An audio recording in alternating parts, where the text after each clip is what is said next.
अस्सलाम वालेकुम। क्या हाल है आप सबका? अल्लाह ताला आप सबको अपने हिफ्ज़-ओ-मान में रखे। फूडी स्टडी में आज एक बहुत ही मज़ेदार रेसिपी गोश्त के रेशे वाले शामी कबाब के साथ मैं आपके सामने हाज़िर हूँ, जिन्हें मैंने बीफ के गोश्त से तैयार किया है। बहुत ही लज़ीज़, बहुत ही मज़ेदार ये रेशे वाले कबाब तैयार होते हैं। जब आप इनको खाते हैं तो हर बाइट में इसका बहुत ही ज़बरदस्त टेस्ट आता है। इससे पहले कि इसकी क्या रेसिपी है, मेरे चैनल को अगर आपने सब्सक्राइब नहीं किया तो मेरे चैनल को ज़रूर सब्सक्राइब कीजिए, लाइक कीजिए और शेयर कीजिए। आइए चलते हैं, देखते हैं कि क्या इसकी रेसिपी है। बिस्मिल्लाहिर्रहमानिर्रहीम। गोश्त के रेशे वाले कबाब बनाने के लिए यह मेरे पास बीफ का ये गोश्त है जो कि मैंने बोनलेस लिया है। बड़े इसके ये इस तरह से बड़े पीस हैं। 1.5 किलो ये गोश्त है। इसमें जिन मसालों की हमें ज़रूरत है, यहाँ मेरे पास साबुत गोल मिर्च है। ये मैंने तकरीबन आधी प्याली ये साबुत गोल मिर्च ली है और इसमें मैंने ये बड़ी इलायची ली है जो कि 3 अदद है। इनको दरमियान से खोल लिया है। 2 इसमें बादियान के फूल हैं। इसके अलावा इधर साबुत धनिया है जो हम इसमें 1 से 1.5 टेबल स्पून तक इसमें साबुत धनिया का इस्तेमाल करेंगे। कुछ इसमें मैंने दालचीनी के टुकड़े लिए हैं, जबकि यहाँ मेरे पास जावित्री है जो मैंने 2 ली हैं, ये 2 अदद, और एक छोटी जायफल है। इन सब को हम ग्राइंड कर लेंगे। इसके साथ ही हमें और जिन चीज़ों की ज़रूरत है, यहाँ मेरे पास ज़ीरा है जो मैंने 1 टेबल स्पून भर के लिया है और इसमें तकरीबन 25 से 30 काली मिर्चें हैं, जबकि 4 से 5 इसमें लौंग हैं। इन सब को अब मैं ब्लेंडर के अंदर ग्राइंड कर लेती हूँ। बहुत ही ज़बरदस्त किस्म का ये इंतहाई खुशबूदार सारा मसाला तैयार हो चुका है। इसको मैंने ग्राइंड कर लिया है। अब यहाँ इधर प्रेशर कुकर के अंदर हम ऐसा करेंगे कि जो 1.5 किलो गोश्त हमारे पास है, ये सारा गोश्त इसमें डाल देंगे। 4 से 5 ग्लास इसमें पानी डालेंगे और शामी कबाब के लिए जो बहुत ही ज़बरदस्त हमारा मसाला है, ये सारा मसाला इसमें डाल देंगे। इसके साथ ही इसके अंदर यहाँ मेरे पास तेज़पात हैं जो मैंने 2 अदद ये तेज़पात लिए हैं। इसमें 1 टेबल स्पून नमक डालेंगे। थोड़ी सी इसके अंदर अदरक है और लहसुन के ये जवे हैं जो मैंने तकरीबन 25 से 30 लिए हैं। ये सब इसमें डाल देंगे। अच्छी तरह से इसको मिक्स करेंगे और इतना ही पानी इसके अंदर काफ़ी है, क्योंकि प्रेशर कुकर में बहुत ज़्यादा पानी नहीं डाला जाता, वरना ये ज़्यादा पानी डालने से इसमें ये डेंजरस भी हो सकता है। अब हम ऐसा करेंगे कि मैं इसको कवर कर देती हूँ और इसके ऊपर वेट लगा देती हूँ और उस वक्त तक पकाएंगे कि गोश्त बहुत अच्छी तरह से नरम हो जाए। गोश्त को चढ़ाने के बाद अब यहाँ मैंने एक देगची में पानी गर्म करने के लिए रखा है, जो तकरीबन इसमें मैंने 4 से 5 ग्लास पानी डाला है। और चने की दाल है ये मेरे पास, जो मैंने आधा किलो ली है। इसको मैंने तकरीबन 5-6 घंटे तक पानी में भिगो के रखा है।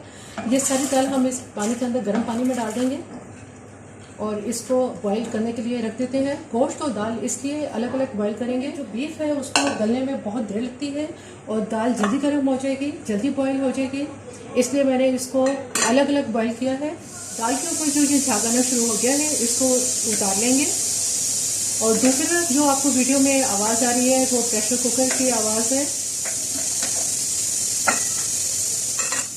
दाल को अब चेक कर लेते हैं। दाल को पकते हुए तकरीबन आधा घंटा हो चुका है और ये देखें आपके जो दाल है ये बहुत ही अच्छी नरम हो चुकी है।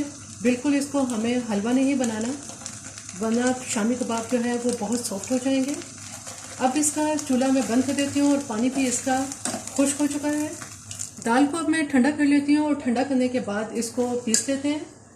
इस तरफ गोश्त को अब चेक कर लेते हैं। गोश्त को पकते हुए तकरीबन 1 घंटा 10 मिनट हो चुके हैं।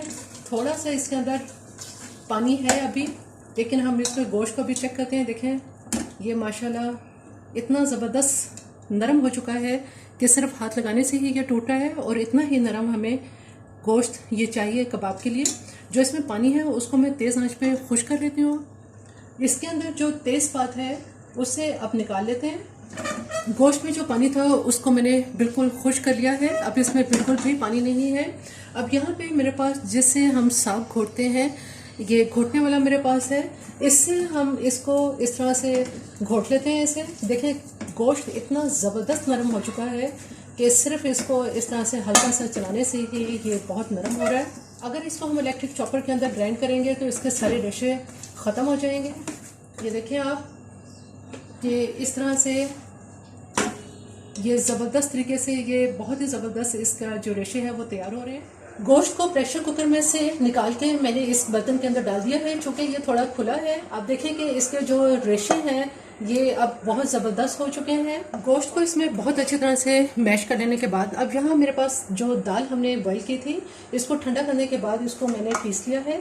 ये दाल भी हम इसमें शामिल कर देंगे। चने की दाल को इसमें डालने के बाद यहाँ पे मैंने कुछ चॉप प्याज ली है, एक बड़े साइज़ की प्याज को चॉप कर लिया था, 4 से 5 इसमें हरा धनिया और कुछ इसमें हरी मिर्चें फाइन चॉप कर ली है। ये सब हम इसमें डाल देंगे। जबकि यहाँ मेरे पास एक अदद अंडा है, ये अंडा इसमें डाल देंगे। अब इसको हाथों से बहुत अच्छी तरह से मिक्स कर लेते हैं।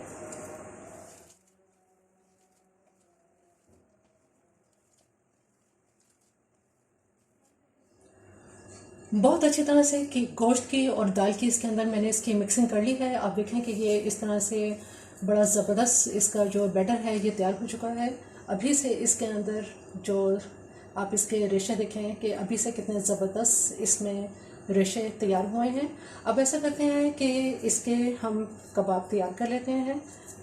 मेरे हाथ चूँकि ऑलरेडी गीले हैं, आप इसको अपने हाथों को ऑयली कर सकते हैं या पानी से हाथ को गीला करके आप इसको बना लें।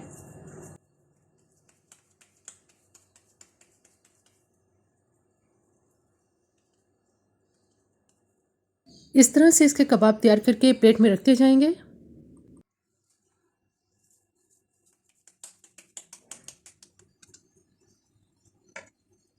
बाकी कबाब भी मैं इसी तरह से तैयार कर लेती हूँ। कुछ कबाब तैयार कर लिए हैं, अब इनको फ्राई करते हैं। और फ्राई करने के लिए यहाँ मैंने तवा गर्म करने के लिए रख दिया है। अब इसमें ऐसा करेंगे कि थोड़ा सा इसमें ऑयल डाल देंगे, हल्की आंच पे इन कबाब को फ्राई कर लेते हैं।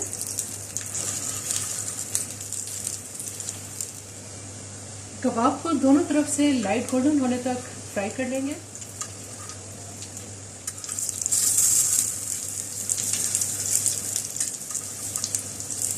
जैसे जैसे कबाब दोनों तरफ से लाइट गोल्डन होते चले जाएंगे तो इनको बाहर निकाल लेते हैं। आप देखें कि माशाल्लाह कितना खूबसूरत इसमें कलर आ रहा है।